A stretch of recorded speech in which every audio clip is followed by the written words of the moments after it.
Good afternoon, everyone. I'm Jeff Schmidt, Senior Writer with Poets and Quants, and I'm going to be your moderator today for our online MBA admissions panel featuring representatives from Auburn University, University of Washington, and the University of Cincinnati.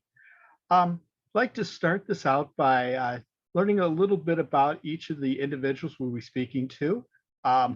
Sometimes people can get a little nervous about admissions people, and I'd like to know, we'll start with you, Jordan. Tell us a little bit about yourself, what your school, your role, and some things people wouldn't know about you, even if they searched on you in Google. Okay, well, thank you, Jeff, and thank you for having us tonight. I know we're all excited to be here to talk about our schools. So my name is Jordan Holliday. I serve as the Director of Graduate Recruiting for the Harbert College of Business at Auburn University, which is in Auburn, Alabama. I am a three-time alum of Auburn, so I'm always excited when I get the chance to speak about my alma mater. So in my role as the Director of Graduate Recruiting, I do recruit for this online MBA program, but also all of our graduate business programs at the master's level, which includes our MBA programs in their different modalities, our master's in information systems management, in supply chain management and finance, and in real estate development. So we do have a wide variety of programs that we cover. Something that you wouldn't know about me if you Googled is that I've actually been in 3 national television commercials. So I appear in them. They've all been for Auburn. And, like any good public relations graduate, I was pouring liquid nitrogen in a science lab for the institution. So that's a fun fact about me. Thank you very much. Jody? Hi, my name is Jody Farwell, and I'm the director of the hybrid MBA program here at Foster School of Business at University of Washington. I've been here about 2.5 years now, time just flying. And I have an admissions team that works with me to do our admissions. I do about 1/3 of the interviews, which I love. Spencer and I got to chat real briefly before we started, and that's one of the things that he was mentioning as well, that we really love that opportunity to get to talk to prospective students about themselves and about whether or not our program's a fit for them. So something that people don't know about me and are somewhat surprised is that I shoot shotgun. So I belong to a shotgun range and I love to go shooting. Thank you, Jody. Spencer? Thanks, Jeff. My name is Spencer Bradley at the University of Cincinnati, and I'm an enrollment services advisor. So I get to speak to prospective students each day about the online MBA program here, along with our Master of Science in Finance, Master of Science in Marketing programs here at the Lindner College of Business. I've joined the University of Cincinnati team in 2021. Prior to that, with background in banking and technology. But a real passion of mine is to work with students, finding their passion and helping them develop in their career path as they strive to hit their professional aspirations. It's a real passion of mine. So, and one thing that people may not know about me is that I used to be a pole vaulter. So I love track and field. So whenever the Olympics comes around, it's one of my favorite times to be able to absorb all that I can. So it's a real passion. Thank you very much. Spencer, I'm going to start with you. I'd like for all of us to talk a little bit about our programs.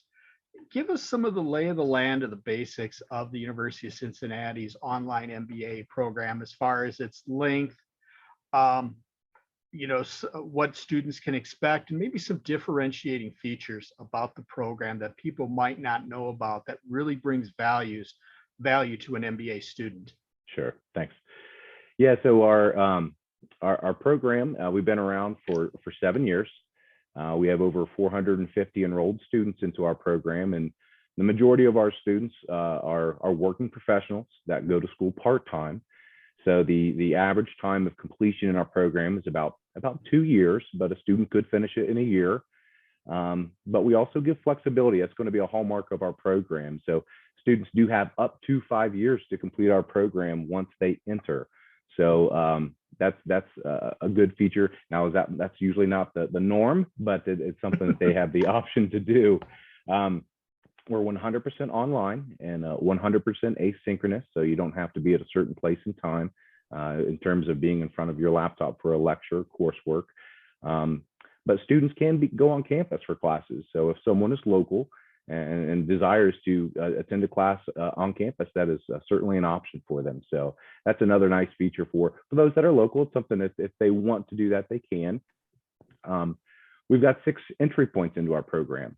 So that's also something that's unique. We're on semester, so the beginning of each semester, as well as midway through, we have a B term where students can also enter our program. So the 6 intakes is convenient for those that need to be able to move forward when motivated and inspired for that. So those are some of the key differentiators for our program. Thank you, Spencer.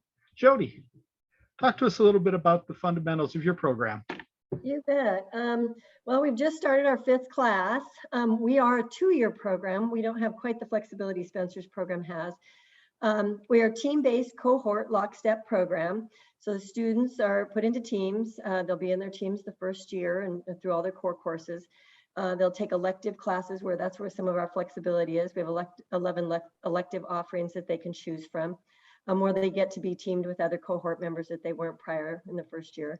They all take the same curriculum each quarter, and that's why it's a lockstep program. So what we lack in flexibility in that sense guarantees 2-year completion. So for students that are looking for that support, team-based and with the staff and faculty to complete their degree within 2 years, we're a good fit for them. What is unique to us, which is separate from Spencer a little bit, is that we do require in-person immersions each quarter. So students come on campus. Finally, yay, thanks. We had our first fall immersion. Now that COVID is kind of over, not really, but kind of enough. We had students come on campus and they're on campus for 4 to 5 days. At the beginning of each quarter, during the days they're in class with their classmates and the professors taking classes, starting off the quarter just as if they would a traditional student. And then we have professional development, we have executive training, we have social networking events, mentorships that go on during other parts of the day, and in the evenings. We have social networking in the evening and meals. We eat breakfast, lunch, and dinner together for those days. So it's a really great opportunity for us to connect in person. And boy, we were sure missing it the last year and a half that we didn't have that. We also have required what we call Foster Live Zoom sessions that are part of the program, where the students meet with the faculty and they conduct class on Tuesdays and Wednesday evenings. And they do that from wherever they are at their home. We're in 19 states, I believe. That's a required thing. We have optional TA review sessions on Thursday nights on Zoom. And so in some ways, we don't have a lot of flexibility, but in other ways, we create a structure that allows students to really complete their program in the 2 years. Yeah. Thank you. Jordan, tell us, give us the lay of the land about Auburn. Auburn University's online MBA program started in 1989. So I think one of the hallmarks of our program is its longevity. We've been around for a little more than 30 years and have over 1,300 alumni from the program. Currently, we have around 660 students that are enrolled in the program now. And it is meant to be our most flexible option in terms of our MBA programs that we have. Like Spencer, there is a longer window for completion that we're able to offer. Students have up to 6 years to complete their degree from the time that they start, but most students are going to finish in around 2.5 years, taking 1 to 2 classes per semester as fits within their work and professional and personal lives. So it is meant to be a flexible option to suit whatever state of life that they're in. Our courses are going to be asynchronous as well. They are either going to be a lecture capture of our full-time MBA students that you could watch whenever you wanted. So you are going to get that same instruction that those full-time students are getting, or our professors would go into our production studio that we have here on campus and have a studio produced course that the students could watch and work through when it's most convenient for them.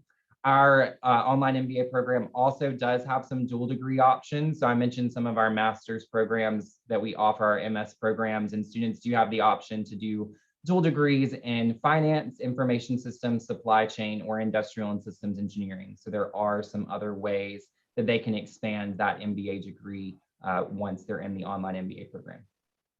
Thank you, Jordan. I'm going to stick with you for a moment, Jordan. Okay. Not picking on you. Auburn's legendary for its support. We had my John Bird, our editor-in-chief, had one of his friends choose Auburn. And when he was struggling, Auburn really came to his aid. We joked it was like the Marines hitting the beaches. You had tutors, you had coaches. It was leave no student behind. And that's one of the hallmarks of a lot of MBA programs, particularly in the online space, is strong student support, be it faculty, be it coaches, be it career development. So I want to start with you, Jordan, and I'll go both to you, Jody and Spencer, on this next. Talk to us about the kind of support that you provide to online MBAs that ensures that they will they will grow, they will learn, and they will succeed. Well, first of all, I appreciate you saying that. I'm glad to hear that that's the experience somebody had at Auburn. So one thing that the pandemic has allowed for Auburn is an expansion of our online MBA program. And because of that, we've been able to bring on more staff for our student services and our career services team. So we do have a student services team that will support students in terms of advising, registration, questions about classes, putting together social events, even for our online students, and our career services team that will help them as they are transitioning into another career, looking for other options, trying to move up in their company. Any of those things, our career services team is there to support our online students in during the time that they're in the program. Also, our faculty are very understanding about the fact that our online students are full-time employees and they're working, and the times that are most convenient for them to speak with someone are probably not 8 to 5. So for the most part, those faculty are going to be willing to answer an email, take a phone call, correspond with a student when it works for them. So our faculty and our staff are very understanding and willing to help students in that respect. Thank you, Jordan. Jody, talk to us about how Foster supports its MBA students. You bet, for sure. Yeah, we're the same on the student services side. We do everything from register the students, get them their textbooks. There's TAs in all the classes. So in terms of the academic support, there's tons of that opportunity for them. For us, it's really been trying to support as much as we can engagement into the program. So we created a student council a year ago, and student groups. It gives them a lot more voice in the program in every aspect, whether that's curriculum development. They have a representative for career management, for social engagement and networking. So we really wanted to have a student voice as part of the program. And this year we've created something that we're super excited about, which we're calling our executive assessment or essentials program. And so students will take, there's 5 particular areas in which we focus on with them. It's leadership areas of DEI, storytelling, EI and mindfulness, personal branding, and presentation skills. And the idea behind this is that at immersions and throughout the quarter, they'll take workshops and seminars, and they'll have deliverables of those things. And so over the course of the 2 years, they're really building a portfolio of their leadership journey and their leadership growth. And then they get constant feedback through the 2 years on this process. And they'll be able to, at the end of the 2 years, look back at the deliverables, look back at the feedback that they've gotten, and really get an opportunity to see that growth. And that's something we're super excited about this year. In addition to, we've provided over 700 one-on-one coaching sessions with students over the last year. We've doubled our career events as well. So yeah, it's been a big year, but you're right, absolutely. The support for this MBA student is essential, especially in the area I want to just mention too, of not just DEI, but also mental health. That's been something, with the pandemic and all that too. So we created a mental health student group and really trying to focus on mental health awareness for our student body as well. Thank you.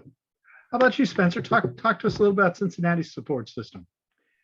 Yeah, thanks. So from day one through graduation, our students are going to be walking hand in hand with different individuals in the organization that are going to support them from the time that they first contact our university to speak with an enrollment advisor who helps them through that process, making sure that they have a great experience.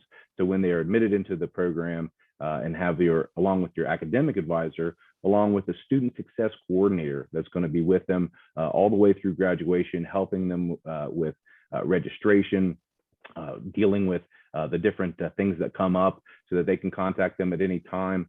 Our professors have their office hours like they would for any ground student, as well as being readily available for the outside of that when they may need something. So being there for them, having that support is something that is a core value of ours from the top down in our organization. And there's some really outstanding people that take on those roles I get to rub shoulders with every single day that are just great human beings and great professionals. So it's something that we're real proud of. Thank you.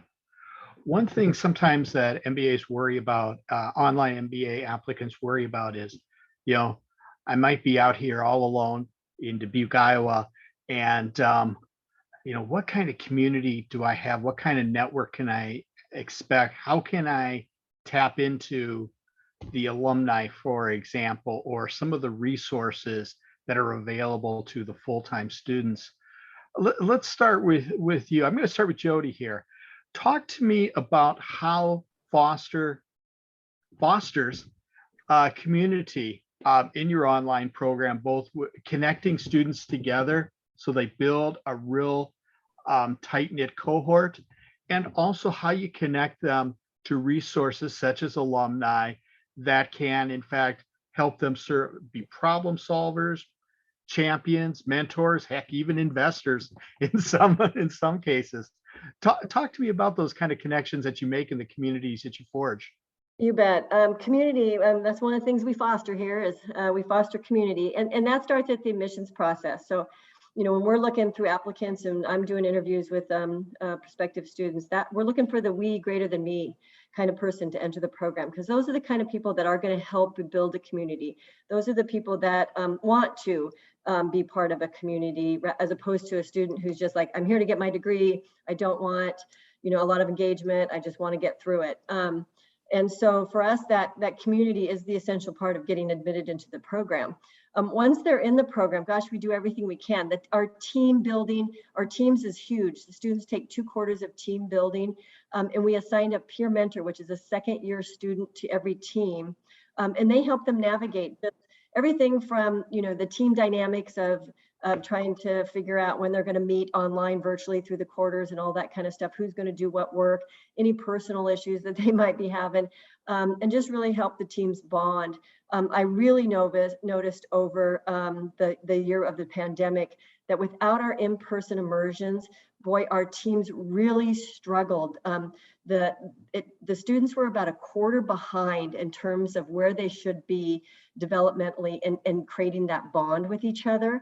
So for us anyway, our in-person immersions create a lot of that community. We do so much together, from scavenger hunts on campus to bowling, to go to basketball games, whatever it takes, so that we are building those things. And you can see what happened, at least at this first immersion that we've had this fall, was you could see people start to become themselves sooner, have less anxiety. The imposter syndrome was starting to break down much sooner than it would have if the students would have been on Zoom. I mean, they were so excited, our second years, to walk on, and to see each other. I've never seen so many people say, oh my gosh, a face with a body, a whole body. And then they're always commenting, oh my gosh, you're taller than I thought you would be. You're shorter than I thought you would be.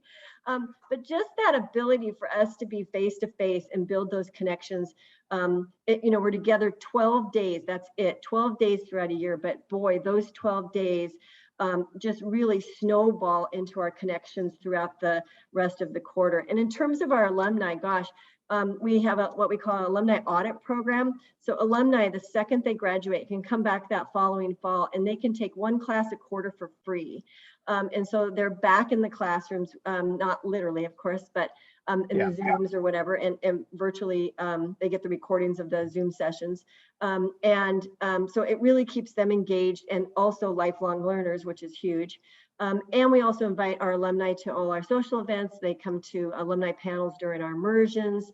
We had a Foster event last night where we had 2 alumni and 2 current students there. So any opportunity we can to, and that's what prospective students are looking for. They want to know that you're going to build those networks with not just necessarily our program alumni, but Foster MBA alumni as well. They want to be part of a biggest network as they possibly can, and so everything we can to build that. Thank you, Jody. Jordan, talk to us about this. Talk to us about the same efforts that you do to really foster community with both the larger Auburn alumni as well as among the students themselves. Within our online MBA program, we actually have a platform that we refer to as the community, where all of our online MBA students are able to engage with each other, whether that's just asking questions about the courses that they're in or trying to find some smaller pockets of friends within the class that they're in. Within that, they're able to segment off by maybe geographic location, the industry that they're in, have some networking opportunities to, form that smaller community and bond within a larger online MBA platform where, they're not going to see students in a class every day, but still want to feel connected. One of the things that we hear from our students after they finish the program is that they are pleasantly surprised and happy that they still feel connected to Auburn and to the faculty and the staff and the student body when they finish. And they were worried about whether they were going to have that experience entering an online MBA program. But at the end of it, they feel like they do.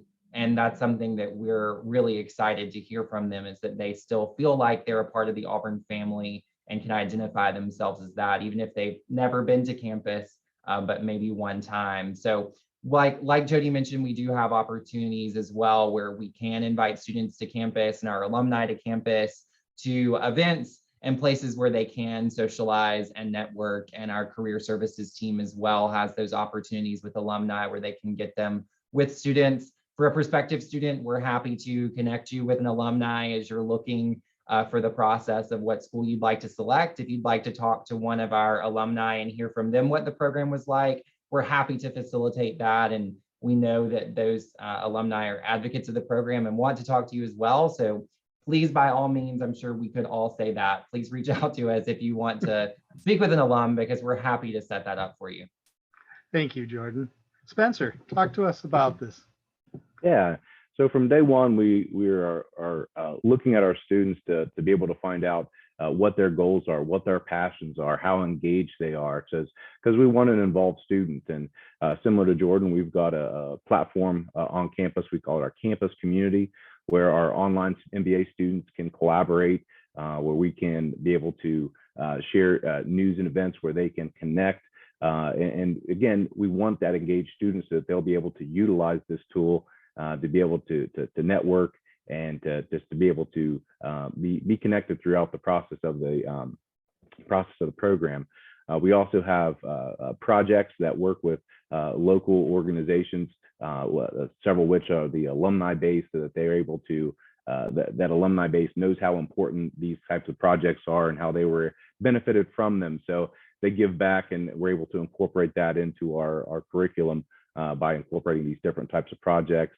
And then again, the students still have the option to participate in international trips, career days, different things of that nature, if they so choose. So we definitely like to make things available to them to be able, as many as possible, so that they're able to engage and become as connected as possible where it's feasible.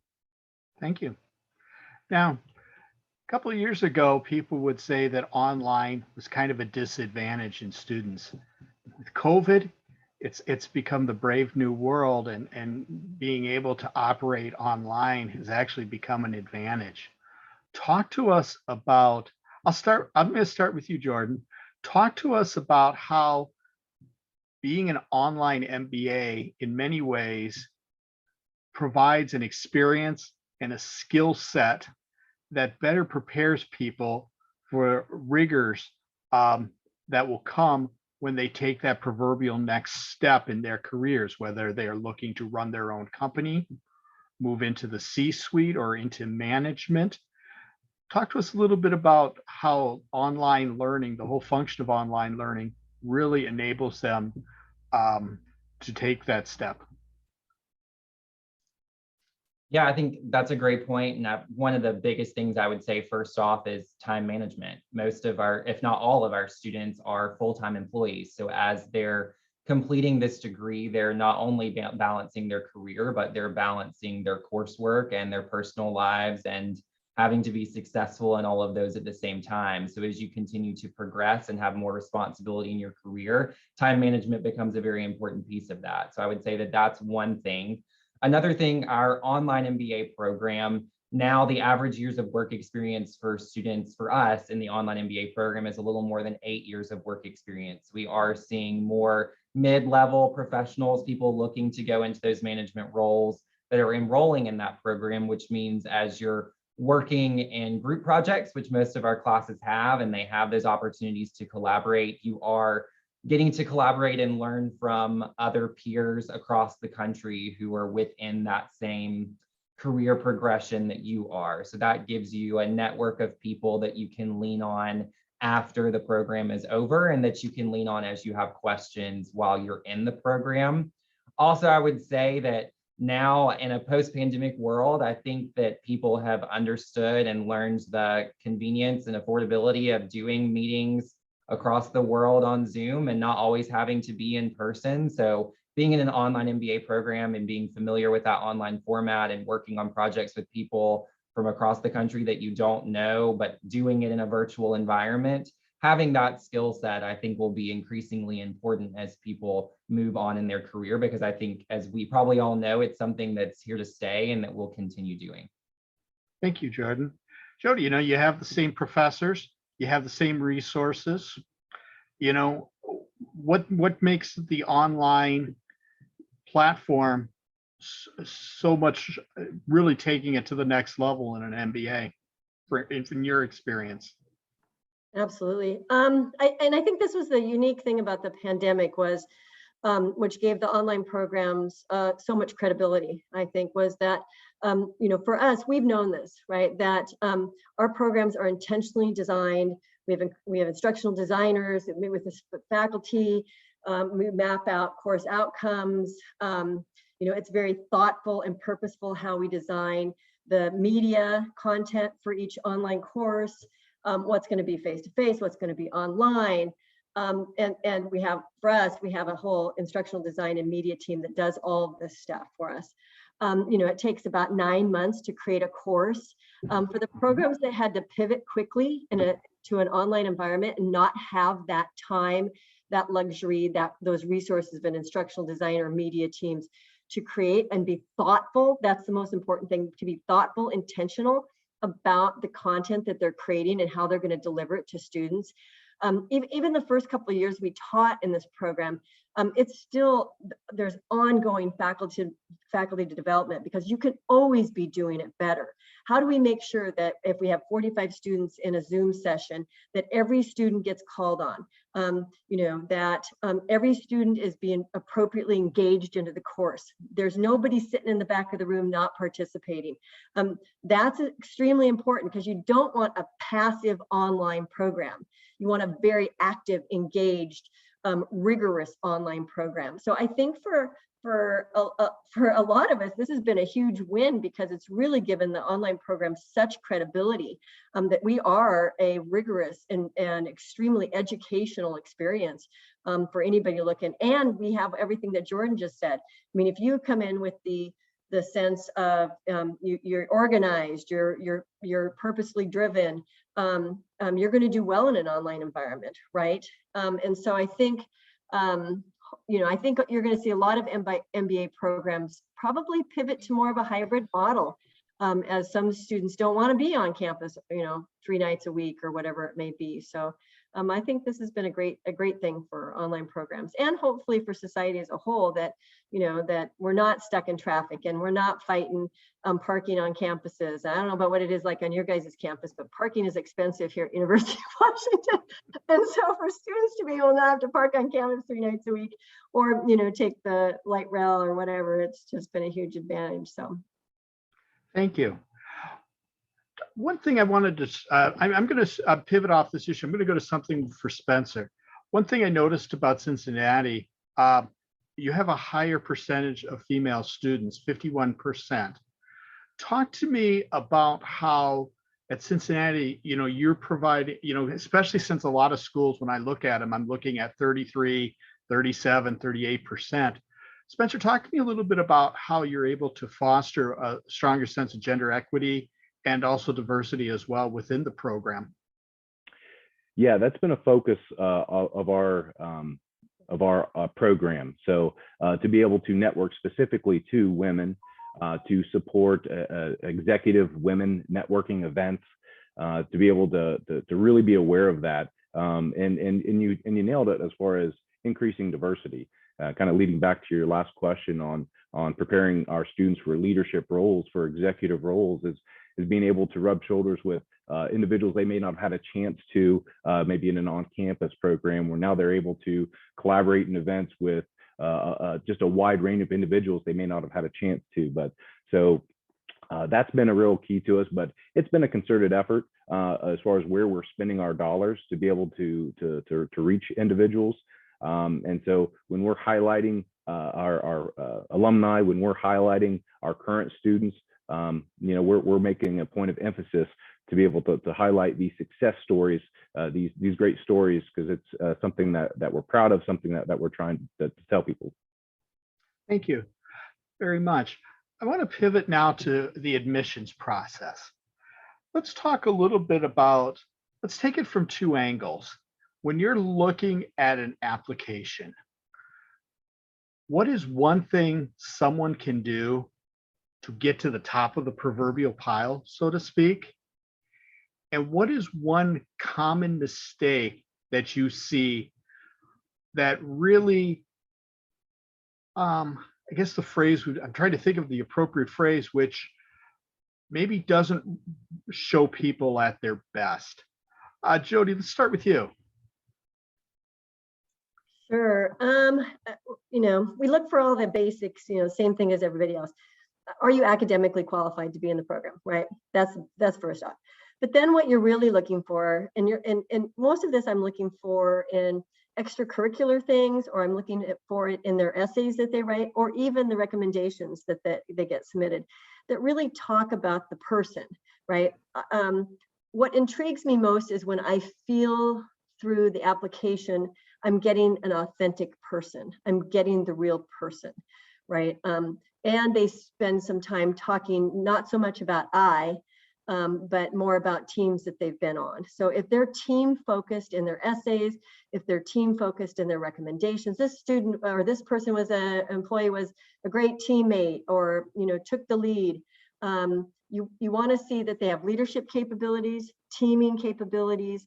You want to also see that they're authentic, good community leaders, care more about about their community as a whole as well. So they're giving back. Those are kinds of things that we're looking for, in addition to all the business acumen. You look for that too, and that's just in terms of, will they be able to be successful in the program? But you want to figure out too, how are they going to contribute and make your program better? Thank you, Jody. Jordan, your thoughts? Like Jody said, of course, we want students that are academically qualified for the program. But once you get past that and start looking at their application, for our online MBA, we do not have interviews. So we're going to strictly rely on what you present to us in the application. And what I like to remind applicants of is your application is your best foot forward. What you write and how you present it is our indication of what type of student you will be in class. So your writing style, your grammar, your punctuation, all of that is a reflection of the type of work that you're going to submit in your course. So to your point of, what can someone do that would maybe not look as great for their application? It's the students who just clearly didn't put much effort into it when they're submitting it, right? So you can see if someone has put effort into it, or for a short answer question, they wrote one sentence, or their cover letter was written to a different institution. That happens every now and then. Those are things that you want to make sure you check before you submit it. But the ones that really rise to the top are the ones that have clearly researched our program, researched why they want an MBA, and have a good understanding of what the MBA can do for their career. Our questions on our application are centered around three things. One is their motivation. So like I mentioned, why are you getting an MBA and why do you want to pursue it at Auburn? So the students who clearly have researched that and can articulate it are going to rise to the top. Your skill set. So what skills do you bring to the program and what do you want to learn? So having an understanding of what you're missing as well as the skills that you have shows that people are willing to learn something and they don't already know everything coming into the program. So, and the skills, the motivation, and your values, that's the last thing we look at. So similar to what Jody was saying, we want good people in the program. So we want to see what values guide the decisions that you make in your life and your professional career and see how that aligns with the values of Auburn University. Thank you, Jordan. Spencer, tell us a little bit about that. Yeah, along with what Jordan and Jody mentioned, obviously your academic qualifiers for the program, but the next is really looking at the motivation and the passion that our students have for achieving what their professional aspirations are. So it's amazing having the conversations with students, and once they hear, once I get to hear what they're saying and I recite it back to them about this journey that they're on, how excited they get.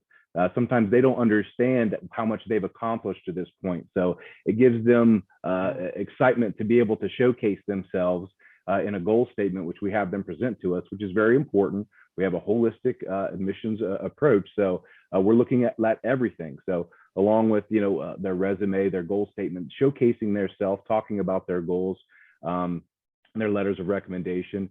So having that passion, that motivation come through is going to be critical. And I think an area where students can improve upon, or an opportunity, is for them to spend more time when it comes to the letters of recommendation that we have with our program, to spend a little more time with that recommender as far as sharing what they want to achieve, what their passions are, so that recommender can better articulate that when they're recommending them for a program, versus just saying, I work with this person, they're really good at this.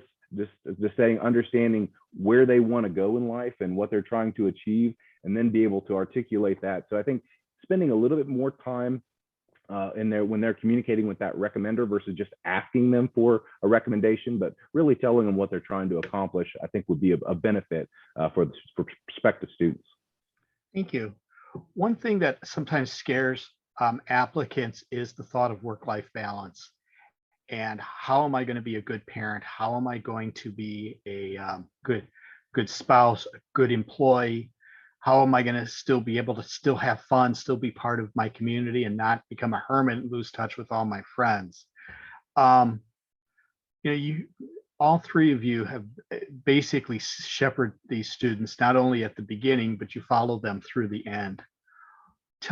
Give us one best practice that you've seen from your students that enable them to maintain that balance, that enables them not to have that guilt sometimes MBAs say that they have, that enables them to stay in their children's life, stay engaged as spouses, and really remain excellent employees who are elevating the people around them.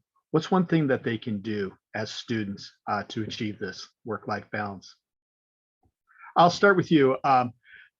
Jordan, let's start with you. Yeah, the thing that I would say is just the number of courses they take per semester. So when students are accepted into our program, we have them sign an admissions confirmation form and code of ethics and just some understandings of the program about what to expect. And one of the things in there that they sign is that our advisors and our online MBA program will not recommend that you take more than 2 classes per semester. And it's for that reason. All of our online MBA students are full-time employees, and a lot of them have families, and they all have personal obligations outside of that, and we want them to maintain that balance. So we, as a program, do not recommend that they take more than 2 classes, and most of our students do take 1 to 2 classes per semester, which puts them on that timeline of hopefully about 2.5 years to graduate, but they have longer if they need it. So it's us encouraging them to do that and not overwhelm themselves, even if they're just in a rush to get it done as fast as they can. And the students being willing to take that advice and sometimes say, you know what, I know I have a lot going on, 2 didn't work for me. Let me take 1 class this semester because I know that I have that option to do that. And there's the time and the window for that to happen. So I think understanding their limits and communicating with us about the expectations up front has helped students maintain that work-life balance. Thank you, Jordan. Jody, what is something that you've seen be successful? We don't have that flexibility. Our students take what they're going to take. So that's why we're team-based. And I think any alumni you ever talk to will tell you that their success in the program was because of their team.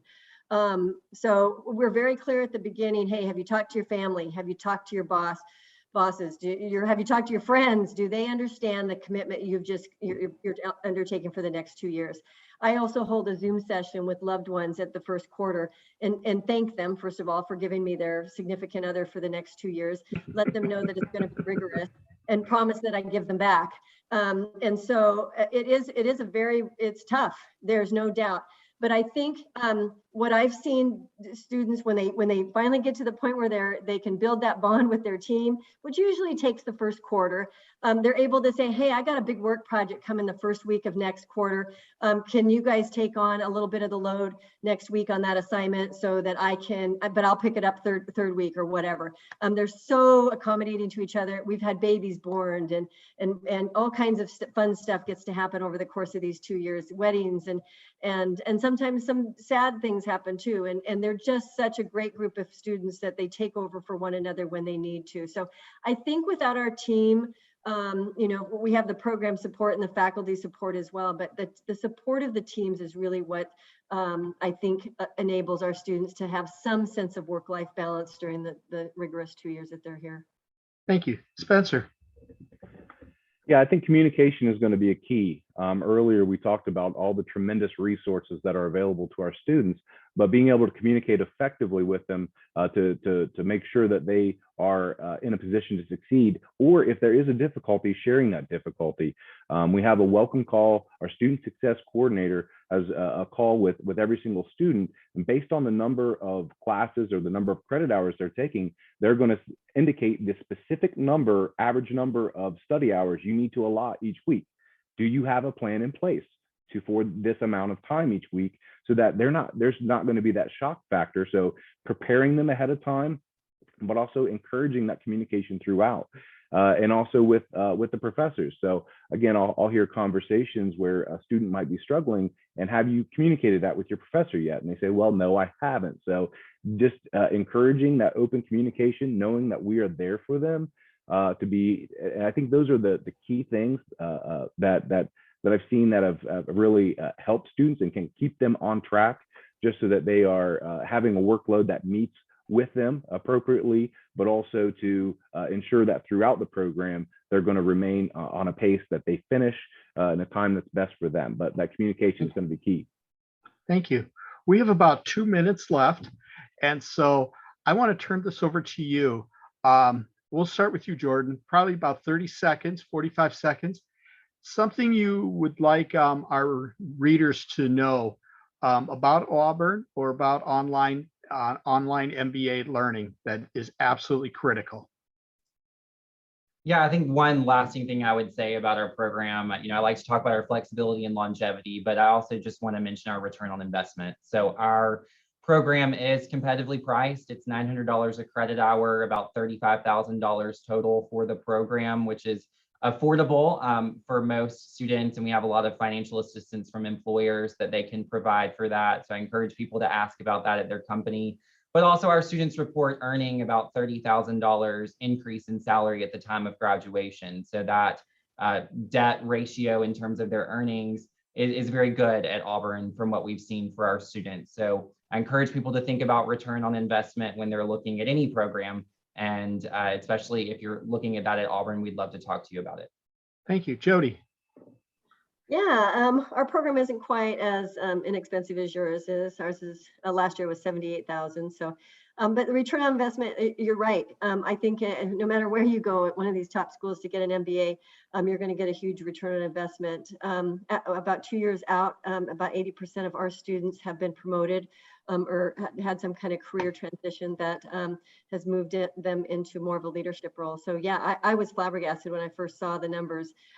To realize that the MBA has really launched now, and that's because some of it's career management, but also some of it is the fact that these students are driven. These are the kind of students in our program that are driven. They're here with a focus and a purpose, and so that also helps them leverage that career growth for them as well. Thank you, Jody. Spencer, final thoughts. My final thought would be that there's a program out there for you and you can do it. Not every single program is the same, so I encourage you to do your research, to have those conversations. We want to have these conversations with you, each of our schools here that are on this the panel today. So I say do your research. It's not, that you actually can do it. The persona type that we see for most of our students is they're seeking encouragement. So I think have that conversation, initiate it, see what's best for you, and help you achieve your goals. Thank you very much, Jordan. Jody, Spencer, it's been great. And thank you for all of our viewers. And definitely take a look at these schools. Don't be afraid to apply. Have a great night, everyone. Thanks. Thank you. Take care.